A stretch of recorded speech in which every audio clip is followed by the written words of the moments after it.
मना बोल देंगे धीरे धीरे रे मना धीरे सब कुछ होए माली सींचे सो गड़ा ऋतु आए फल होए।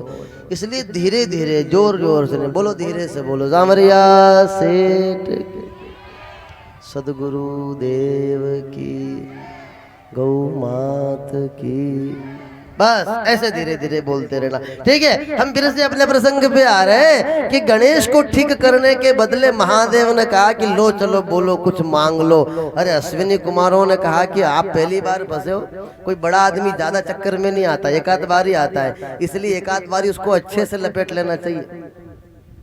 हाँ अध्यक्ष जी, बड़े आदमी ज्यादा चक्कर में नहीं आते, एक आध बारी कभी कोई फंस जाता है तो उसको अच्छे से एक आध बारी लपेट लो।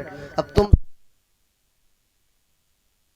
एवं उसकी पूंछ में भगवान बजरंग बली का निवास है, भगवान हनुमान का निवास है, महावीर का निवास है, उसकी पूंछ में। वो बड़ी तेजस्वी है, वो बड़ी ताकतवर है। और ऐसा कहा गया है कि बहुत जब नजर लग जाती बच्चों की और किसी चीज से नजर नहीं उतर रही हो तो काली जो गौ है उस काली गौ की पूंछ से 21 बार घुमा दो, नजर उतर जाएगी। आजकल नजर नहीं लगती, पहले बहुत लगती थी है? आजकल नजर जैसे बुंडोई तो कोई को है? नजर तो जब लगती जब नजर लगने जैसी शक्ल हो है? कोई तम्बाकू भरा है कोई मिराज खाए जा रहे हैं और कोई तो दनादन, कोई सिगरेट में मस्त है, कोई शाम पड़ते अंधेरा हुआ किला शीशी खोल दो। आजकल नहीं लग रही नजर जैसी शक्ल नहीं रही, पर लग जावे तो अभक्ष भक्षण करने लगे लोग आजकल। इसलिए सुंदरता मान ली गई है, केवल गोरे होने को सुंदर मानते हैं, बस सुंदरता की जो चीजें हैं वो खत्म कर दी। केवल गोरा होना माने सुंदर होना, केवल गोरे को सुंदर मान लिया बस। अरे कोढ़ जब हो जाता है ना तो आदमी गोरा ही तो होता है? जब कोढ़ हो जाता है, जब चर्म रोग हो जाता है, जब कुष्ठ रोग हो जाता है, श्वेत कुष्ठ, लेकिन लोगों ने मान लिया कि नहीं गोरा तो सुंदर है। नहीं, केवल गोरा सुंदर नहीं है, तत्काल त्रिवेणी दर्शन का फल प्राप्त होता है और उसके सारे पाप तत्क्षण नष्ट हो जाते हैं। दक्षिण भारत के एक राजा हुए, चोल राजा। चोल साम्राज्य की इतिहास में बड़ी कथाएं हैं और दक्षिण भारत के चोल साम्राज्य के जो नरेश थे, मनुनीति चोला उनका नाम है। देखो मैं आपको गौ महिमा की बात बता रहा हूं कि प्राचीन काल में गाय को कितना सम्मान दिया जाता था। मनुनीति चोला ये चोल साम्राज्य के बड़े बड़े सम्राट हैं, बहुत दिव्य बड़े बड़े राजा।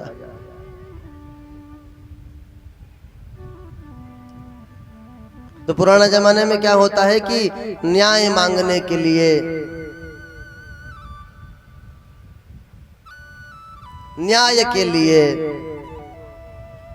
सीधे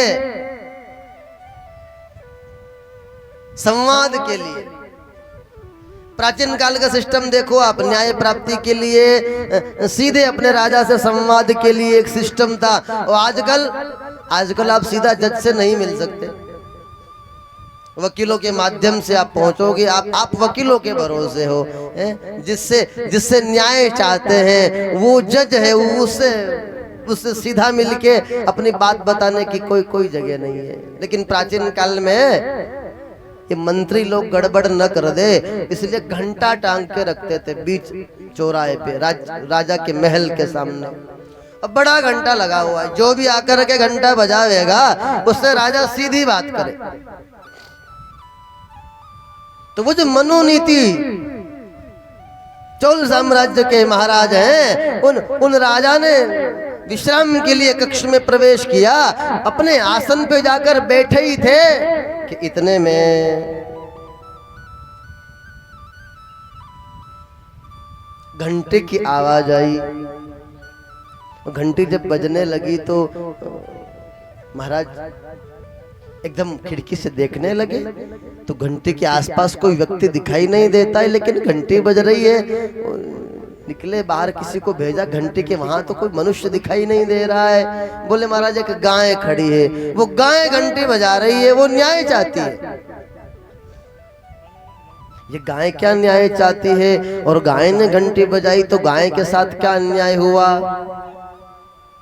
महाराज चोल साम्राज्य के महाराज नीचे आए महल में, गाय को पूछने लगे क्या अन्याय हुआ? तो गाय तो कुछ बोल नहीं सकती। गाय ने इशारा किया मेरे साथ चलो। तो राजा पैदल पैदल गौ के पीछे पीछे चलने लगे और गौ ले गई कहाँ? उसका बछड़ा बीच मार्ग में मरा हुआ पड़ा है। गौ ने कहा कि बछड़ा मरा हुआ है, इसका सब क्रियाकर्म करो, लेकिन गाय नहीं शांत हुई। गाय बार बार इशारा कर रही है, मुझे मेरे बेटे का क्रियाकर्म नहीं चाहिए, मुझे इस अपराध को करने वाले को मृत्यु दंड चाहिए। गाय बार बार इशारा कर रही है। अरे महाराज ने कहा पता करो भाई इसकी मृत्यु कैसे हुई। तो पता चला कि उस राज्य का जो राजकुमार है, महाराज मनोनीति चोला का जो पुत्र है, उस पुत्र के रथ के पहिए के नीचे ही उस बछड़े की मृत्यु हुई है। रथ का पहिया बछड़े के ऊपर चढ़ गया है।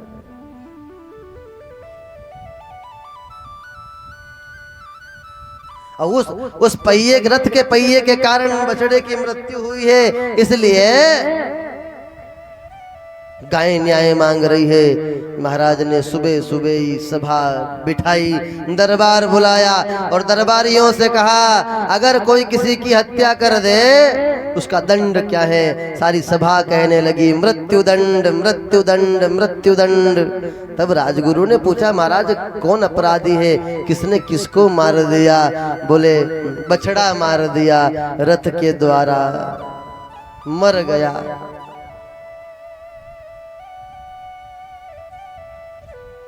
बछड़ा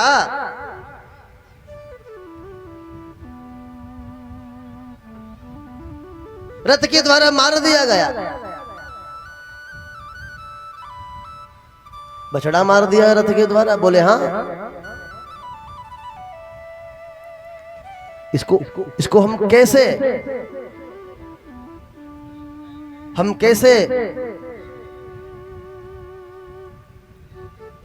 दंड दे सकते हैं, कैसे सजा दे सकते हैं? तो महाराज ने पता लगाकर बताया कि इस राज्य के राजकुमार ने ही उस बछड़े की हत्या कर दी है।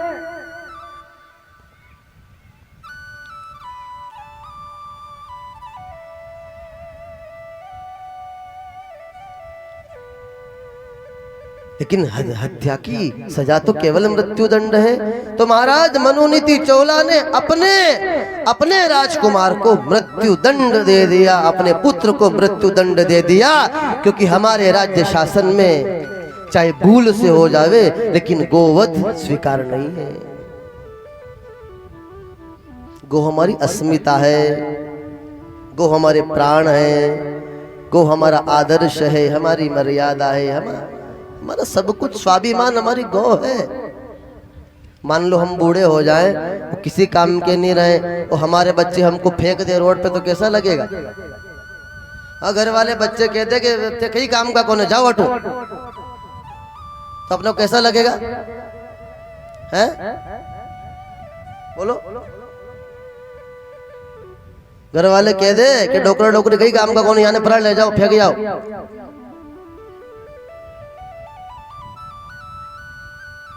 जैसे हम वृद्धाश्रम जाना नहीं चाहते, वैसे गाय भी गौशालाओं में जाना नहीं चाहती है। लेकिन फिर भी हम सब लोग केवल गौशालाओं को ही उसका समाधान समझ रहे हैं। और मैंने पहले भी कहा है, गौशाला समाधान नहीं है, गौशाला विकल्प है, समाधान केवल किसान का अपना घर है। लेकिन नहीं रख पा रहे, तो जो रख रहे हैं गौशालाओं में उनकी मदद, उनका सहयोग, ये हमारा परम धर्म है। इसलिए गौ सेवा को बहुत महत्व दो, गौ सेवा को बहुत महत्व दो।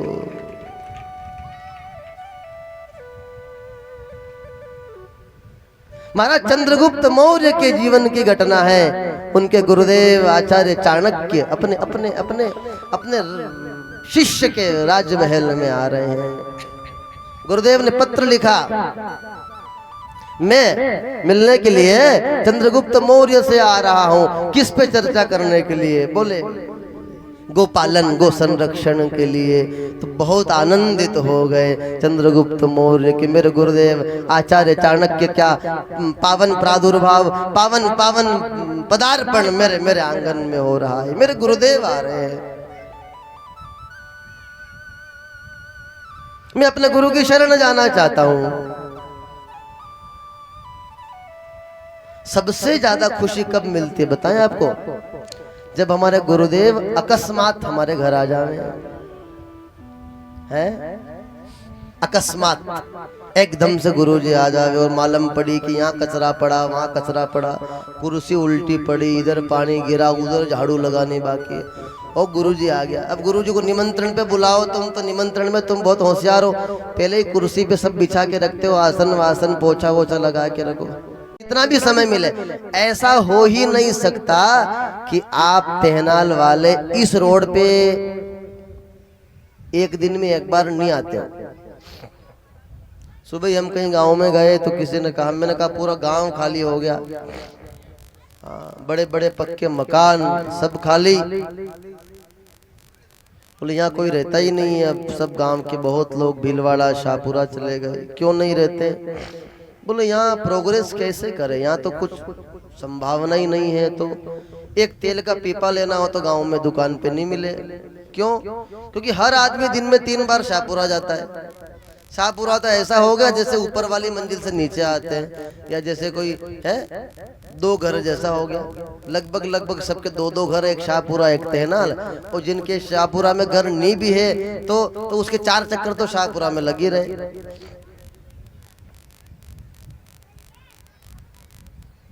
तो ऐसा हो ही नहीं सकता कि आप इस रोड से न निकले। तो जब निकल ही रहे हैं तो 5 मिनट रुक के निकल जाओ, हैं? अरे हम लोग यहाँ वहां भी तो होटल पे दुकान पे रुकते ही हैं? जैसे जैसे हम लोग दुनिया में कई जगह रुक जाते हैं व्यर्थ में, 15-15 मिनट 20-20 मिनट गप मारने लग जाते हैं, वैसे यहाँ एक बार रुक जाओ। यहाँ किस चीज की कमी है एक बार पूछ लो जो गौसेवक है। और हम लोग जब हृदय से गौशाला से जुड़ जाएंगे ना, ये आपसे धन लेना ये हमारा उद्देश्य नहीं है। मेरी बात सुनो आप, गौशाला चलाना कोई बहुत भारी बात नहीं, हमारे महात्मा ही चला दे। वो हमारे देखो सारे महात्मा, कोई कुछ दे रहा, कोई कुछ दे रहा, कोई बहुत भारी बात नहीं। राम मंदिर, अरे बोले राम मंदिर तो कोई भी बना दे। कई लोगों ने कहा कि हम बना दे, निजी बना दे। लो नहीं, बोले निजी नहीं बनाना, तो बोले पूरे देश की इसमें भावनाएं जुड़े, इसलिए 10-10 रुपए भी दो, पर सब दो। वो धन संग्रह उद्देश्य नहीं है, उद्देश्य है आपका जुड़ाव, आपका लगाव। इसलिए आप सबका सहयोग यहाँ अपेक्षित है कि यदि आप 100 रुपए का भी सहयोग करेंगे, 1000 का भी करेंगे, 5000 का भी करेंगे, तो आपके सहयोग से आपकी भावना यहाँ जुड़ जाएगी। हमारी गौशाला है, हम जुड़े हुए यहाँ के, हम सदस्य यहाँ के। तो जब आप जुड़ जाएंगे, जब आपकी भावना यहाँ से जुड़ जाएगी, तो वो आपके मंगल का कारण बन जाएगी, वो लोक मंगल की कामना। इसलिए हम सभी लोग गौशाला से जुड़े। तो जुड़ने के लिए ये माध्यम है, ये चाहे कथा हो रही है तो इसलिए कि आप यहाँ आवे। अब ऐसे ही तो कोई आने वाला नहीं है कथा में, इसलिए कम से कम गौशाला में कथा चल रही है तो सब आएंगे, और जब सब आएंगे तो सब यहाँ से जुड़ेंगे। आपको जोड़ना है, आपका जुड़ाव हमारे लिए महत्वपूर्ण है। इसलिए आप सभी लोग मन से इस गौशाला से जुड़े, बहुत मन से जुड़े। ये हमारी गौ माता, हमारी गौशाला हमारी क्या है? सबके मन में एक हमारी हमारी निजी, जैसे हमारी, जैसे अपन बात करते हैं ना, हमारा तहनाल, हमारा रूपपुरा, माँ को निम्बाड़ो, कोने कोने कोने, माँ को नारायणपुर, हमारा अंदर से आत्मीयता, भीतर से। तो भाव को ऐसे ही जोड़ें कि ये हमारी गौशाला है, हमें जुड़ना है।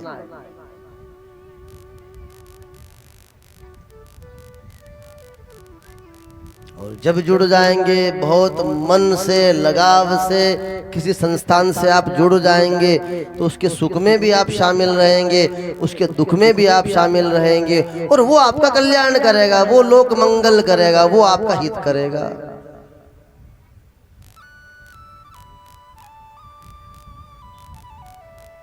इसलिए जुड़ो, बहुत श्रद्धा से जुड़ो, बहुत आत्मीयता से जुड़ो। आइए हम अपने प्रसंग की ओर चल रहे हैं। अब सभी लोग समय को लेकर बहुत चिंतित न हो। हाँ, अरे क्या कर लोगे घर जाके, वही बर्तन मांजना है तुमको। तो वहाँ कौन सा फूल बिछा के लोग खड़े कि नहीं साहब है, वहाँ की मम्मी जी आ रही है, वहाँ के मुंह आरती लेकर खड़ी, वहाँ सासू जी आ गया है। एक बार आओ नी सासू जी पामना, ऐसा तो हो ही नहीं सकता कि वहाँ गए तो बीनड़ी खड़ी आरती लेकर के महारा हाऊ जी आ गया है, वो खड़ी होगी तो लठ लेके खड़ी होगी। हाँ, काहे को चक्कर में पड़ना, आराम से ही। तो बहुत सारी माताओं को हमने पूछा, तुमने बहुत नियम ले रखा, सुबह वहाँ जाते हो फिर वहाँ जाते हो, इतना नियम क्यों ले रखा? अरे बोले अगर घर पे रहो तो किचकिच होती है फालतू की, इसलिए हम तो बोले एक लोटा लेके 2-4 फूल लेके निकल जाते हैं, रोटी की टाइम पे आ जाते हैं, भोजन करके फिर सो जाते हैं, भोजन के टाइम पे आते हैं। तो आज थोड़ा विलम्ब इसलिए हो गया कि शायद कोई आ रहा है, हमको कहा गया। हमारे तेनाल के शाहपुरा के दरबार आदरणीय पधार रहे हैं, इसलिए शायद थोड़ा सा विलम्ब हो गया है। और उनका काफी सहयोग, काफी प्रेम, काफी स्नेह जो है इस गौशाला से जुड़ा। भंवर जी इसको ले हो, मेरा पैर दुखने लगा जी अब।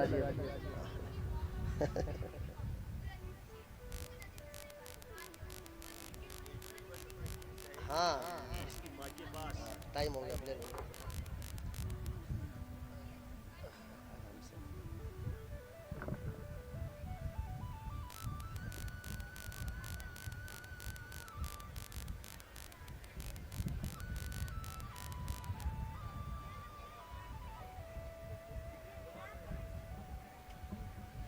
फिर आइए हम अपने प्रसंग की ओर बढ़ रहे हैं।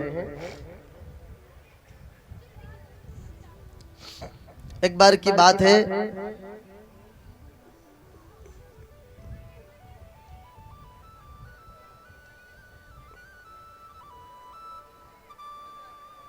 राज्य की समृद्धि के लिए, राज्य की उन्नति के लिए, राज्य की प्रगति के लिए, राज्य के उत्थान के लिए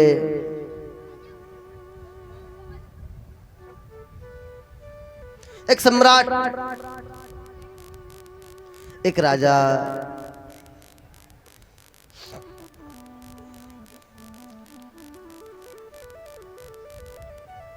अपने गुरुदेव से परामर्श कर रहे हैं। महाराज, हमारा ये जो राज्य है, ये जो शासन है, ये जो सत्ता है, ये सब वैसी की वैसी बनी रहे,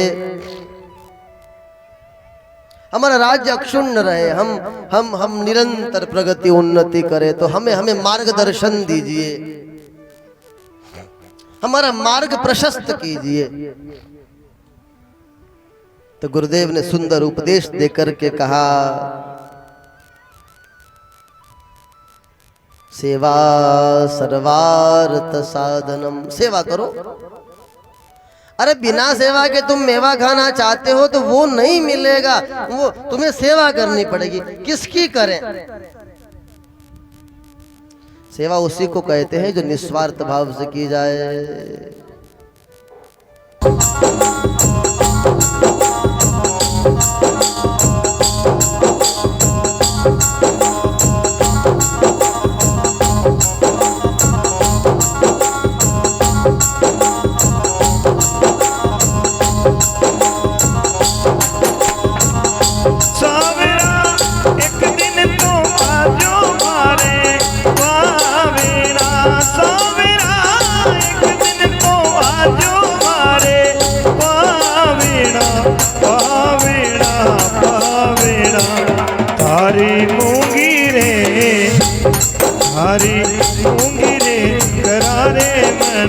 वार सावरा, एक दिन तो आजो मारे बावीणा।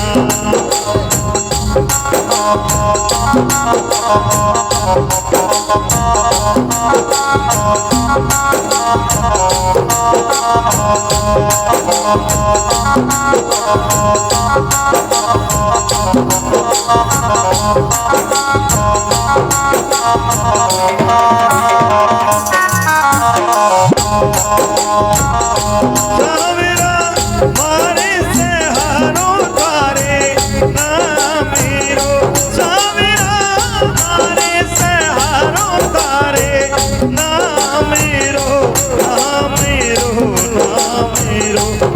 आंसू काई रे, आंसू काई रे, वो थे नाराज सावरा, एक बार तो आजो मारे आगे।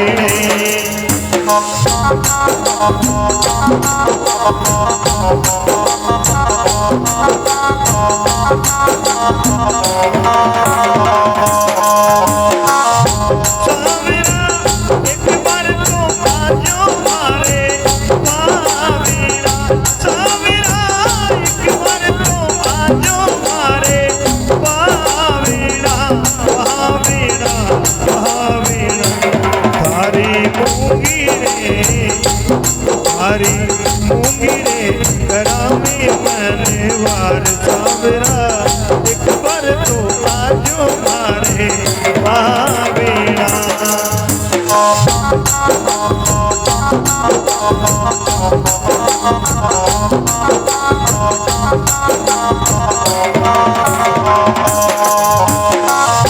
सभी भक्त जो उधर खड़े हैं अपने अपने स्थान पर विराजने का कष्ट करें।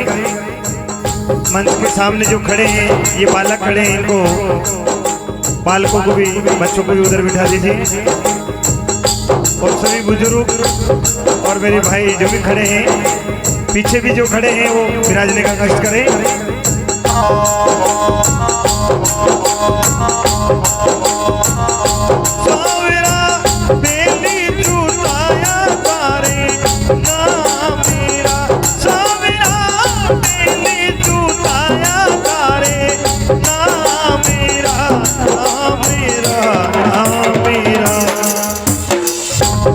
हरी गाडुली में, हरी गाडुली में, वो थे सवार सावरा, एक बार तो आजो मारे बावीणा सावरा, एक बार तो आजो मारे बावीणा।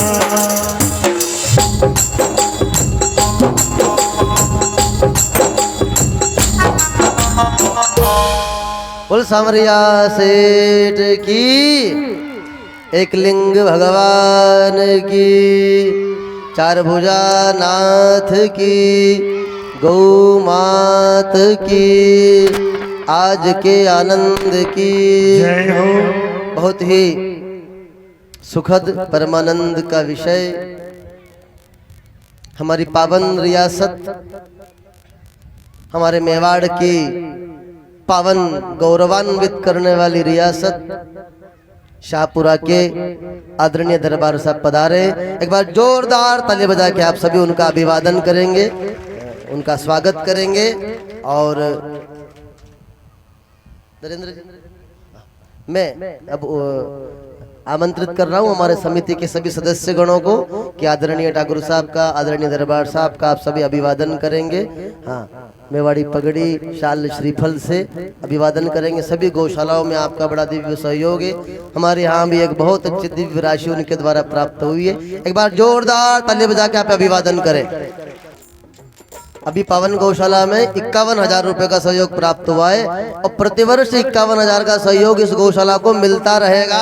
तो जोरदार ताली बजा के आप आदरणीय ठाकुर साहब का अभिवादन करें, क्योंकि समय हम लोग काफी विलंब में है रोज से, इसलिए आरती के लिए मैं आप सभी को आमंत्रित करता हूँ। आरती की तैयारी करें।